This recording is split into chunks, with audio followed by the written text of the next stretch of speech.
our Native American youth, there's also an overrepresentation of African American youth in our foster care system, and there is some similar historical context, right? And so that piece there, I could just say ditto for a lot of that there around children being taken from families, around children being replaced in homes that weren't appropriate for them.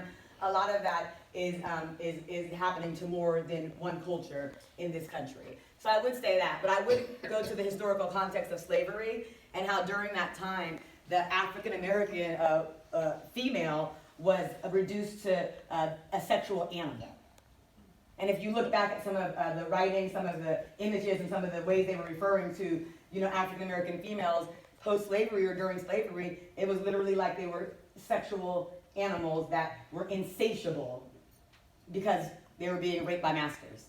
And so that was a good way for everyone to feel okay about it. And so that has been something that has traveled throughout history. If you even pay attention, next time you're looking at a magazine or watching movie advertisements, you'll see oftentimes they have African American women posed in positions like animals, even to advertise products. And you won't see other women of other nationalities posed in those same ways.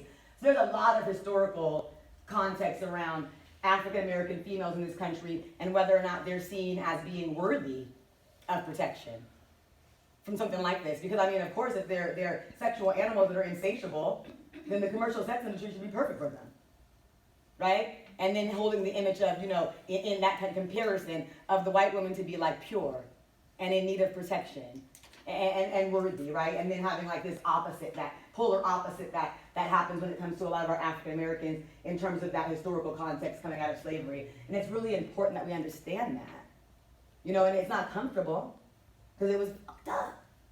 So of course it ain't comfortable for any of us. And from what I can see, none of us were there. And this is the part where I just want people to laugh and be free, like, we weren't there. We didn't do it, white or black. We didn't do it personally, but we could be doing some shit right now. And what are we doing today, right? Because we didn't do that, but there are some lasting outcomes of that. And today we can first of all acknowledge that there's lasting outcomes of that. And then when we're looking at those people, whether they be African American or Native American, we cannot see them as less than, and we can consider the historical injustices and how that impacts how they show up in our society today.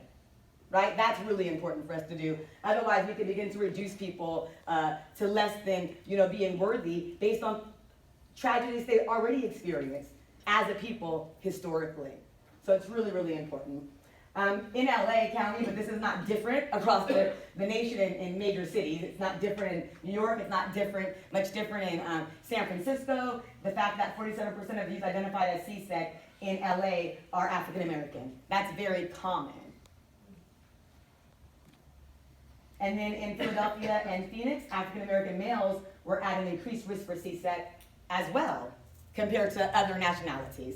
And that's even, we don't look at males very much, but even in looking at African American males, it was a higher risk. So it's really important that we understand both for our Native American, for our African American, for our LGBTQ, that there are special factors to consider when looking at subpopulations within CSEC, and we're going to actually talk about a few more as well.